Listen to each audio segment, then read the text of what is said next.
Hello everyone, welcome to my channel. It's time to study. Good morning students, welcome back again to our chapter Retirement of Partner. Last lecture we have studied the entries of goodwill along. Today also we are going to study the practical problem on retirement of partner. देखो question 1 given below is the balance sheet of Raja Rani and Pradhan who were partners of a firm sharing profit and loss 5:3:2। So 3 partner है। अब ये retirement वाला सम है तो आपको पता कैसे चलेगा कौन रिटायर हुआ है। क्वेश्चन पढ़ो, लिखा है ऑन 1 अप्रैल प्रधान रिटायरमेंट किसका हुआ है, प्रधान का। तो अब हम क्या करेंगे, हमें क्या बनाना है, लेजर्स ड्रॉ करना है। सो लास्ट लाइन रीड करते हैं क्या बनाना है हमें। Prepare profit and loss adjustment account, partners capital account and balance sheet. So draw करो अपना नॉर्मल, जैसे हम एडमिशन में बनाते थे वैसे ही। प्रॉफिट एंड लॉस एडजस्टमेंट का और एक नाम क्या होता है, रीवैल्यूएशन अकाउंट। अब दोनों में से कोई भी एक नाम यूज़ कर सकते हैं। तो पहला लेजर ड्रॉ करो profit and loss adjustment account, दूसरा हम बनाएंगे पार्टनर्स कैपिटल अकाउंट और तीसरा हम क्या बनाएंगे, बैलेंस शीट। अब इधर क्वेश्चन देखते हैं हम लोग। क्वेश्चन में यहाँ पे क्या बोला है, हमें कैश पे भी इफेक्ट है, कैश भी है हमारे पास दिया है आउट ऑफ ड्यू कैश पे। लास्ट लाइन पढ़ो, फिफ्थ कैश पे एडजस्टमेंट आई है। सो हम लोग छोटा सा कैश का भी लेजर बनाएंगे वर्किंग नोट में। ये वर्किंग नोट फैक्टर है। सो आप कैश का भी लेजर बना ही लो वर्किंग नोट में। कैश का लेजर कैसे बनाया जाएगा, सेम ऐसी जैसे आपने पहला लेजर बनाया, जैसे हमने प्रॉफिट एंड लॉस एडजस्टमेंट बनाया वैसे ही लिखो। नेक्स्ट वर्किंग नोट में 3 पहले बना लो और फिर वर्किंग नोट में कैश का भी लेजर बना लो। कैश अकाउंट ऐसे लिखो, पर्टिकुलर अमाउंट डेबिट क्रेडिट। सो ऐसे हमें कैश का भी लेजर बनाना है हमारे लिए वर्किंग नोट में। उसके बाद हमें goodwill of the firm raise बोला है। सो डायरेक्टली हम लोग सॉल्व कर सकते हैं। तो गुडविल का एडजस्टमेंट है बट गुडविल रेज खाली एक ही है, राइट ऑफ तो है नहीं, तो लेजर की ज़रूरत नहीं है। अभी अभी हमें क्या करना है, कैश का लेजर हमने क्यों बनाया, बिकॉज हमें इजी जाएगा इसलिए। वो नहीं बनाएगा, आप वर्किंग नोट में सॉल्व करेंगे तो भी अलाउड है, आंसर राइट आना चाहिए, बट हमने कैश का लेजर बनाया है। अब हम हमारे क्वेश्चन की तरफ आते हैं। रिटायर कौन हुआ है, प्रधान। सो पहला तो आपको बैलेंस शीट को डेट लिख दो, 1 अप्रैल 2009, बैलेंस शीट एज ऑन 1 अप्रैल 2009। अब हमें क्या करना है, सबसे पहली स्टेप बैलेंस ट्रांसफ़र करना है।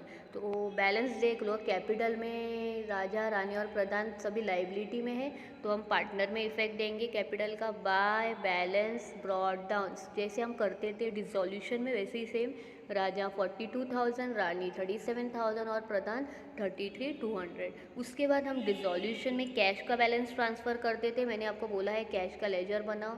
सो कैश के लेजर में हम इफेक्ट देंगे।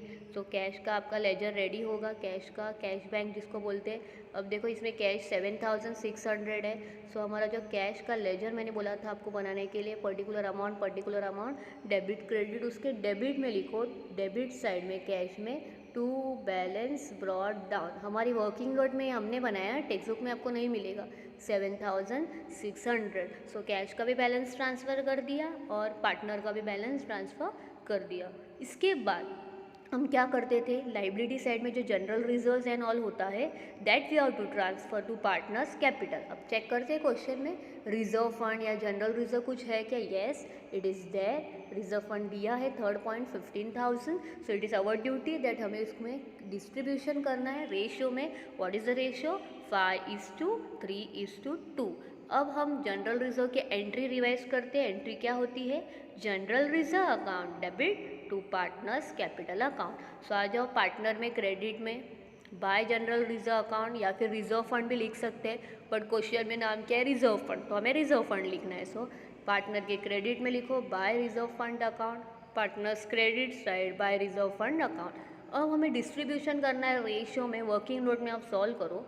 Distribution of reserve fund ratio है 5:, देखो रेशियो दिया है 5:3:2। सो अभी हमें जनरल रिजर्व की अमाउंट कितनी है, 15:3:2 में हमें डिस्ट्रीब्यूट करना है 5, 3 और 2। पहला 5/10 वो आया 7,500। उसके बाद 3/10, 0 कट, 15 × 3 45, 4,500। फिर उसके बाद 2/10, 3,000। सो ऐसे आप वर्किंग नोट में दिखाओ। सो आंसर मिल गया 7,500, 4,500 एंड 3,000। सो जनरल रिजर्व भी हमारा कंप्लीट हो गया, रिजर्व फंड। अब हम असेट्स में चेक करते कोई प्रॉफिट एंड लॉस आया है क्या। नहीं है, अगर होता तो हम कहाँ डालते, पार्टनर के डेबिट में। सो हमने अभी ऐसे ट्रांसफ़र कर दिया।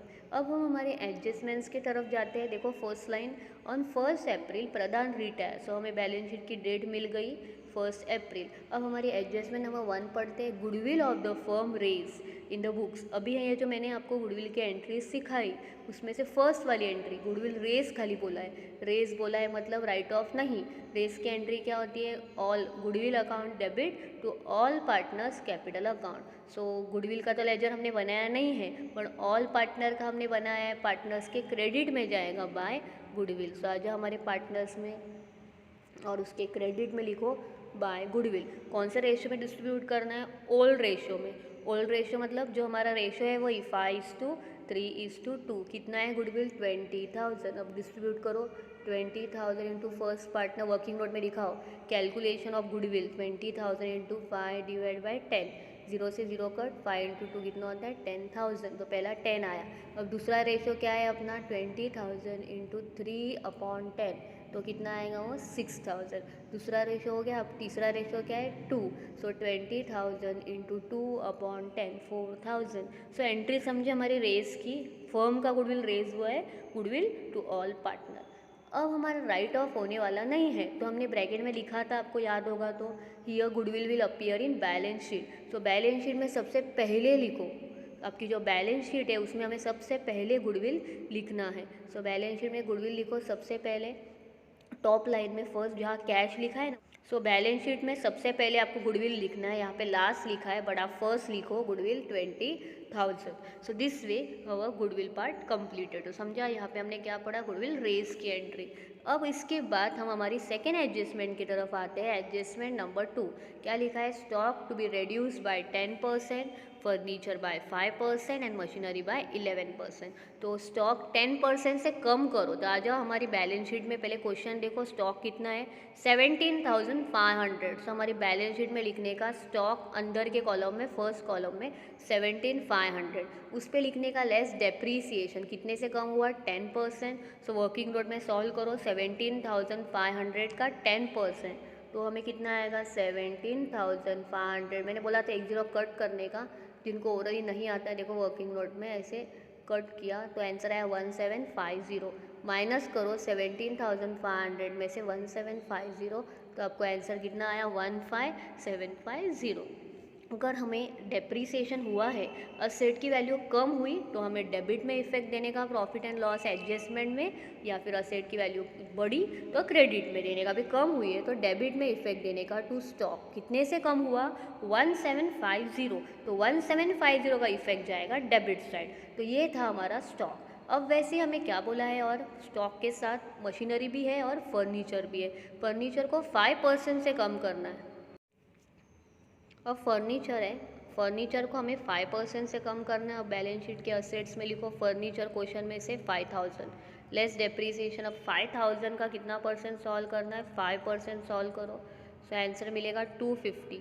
तो 5,000 पे 5% 250 आया, माइनस करो 4750। अभी सेम वैसे ही 5,000 का डेप्रीसिएशन हुआ है, तो अगेन हमें कहाँ इफेक्ट देना है, profit and loss adjustment account में, डेबिट में टू फर्नीचर अकाउंट 250। तो ये हुआ हमारा फर्नीचर। वैसे ही मशीनरी पे है, मशीनरी भी लो, बैलेंस शीट के असेट्स में 30,000, उसका 11% निकालो, 30,000 इंटू 11/100, तो आपका आंसर मिलेगा 3,300। माइनस करो, आंसर बाहर लो, 30 में से माइनस किया 26,700। अगेन सेम यहाँ पे भी डेप्रीसिएशन हुआ है, प्रॉफिट एंड लॉस एडजस्टमेंट में डेबिट में लिखो टू मशीनरी अकाउंट 3,300। सो यहाँ पे हमारी एडजस्टमेंट नंबर 2 कंप्लीट हुई। एडजस्टमेंट नंबर 3 पे आते हैं। एडजस्टमेंट नंबर 3 पे आते हैं, reserve for bad debts, doubtful debts, maintain 5% on debtors. So debtors लिखो, हम डेटर्स लिखेंगे 18,000, उस पर RDD माइनस करेंगे। RDD मतलब है reserve for bad and doubtful debts. 18,000 का 5 का निकालेंगे आप, तो आपको 900 मिलेगा। 18,000 का 5% 900, माइनस करो 17,100। अब इसका भी दूसरा effect, profit and loss adjustment में डेबिट में डेटर्स कम हुआ है, असेट्स कम हुआ है, टू RDD अकाउंट लिख के 900। फिर और क्वेश्चन में reserve for bad and doubtful दिया है, तो RB फिर DD भी लिख सकते हैं।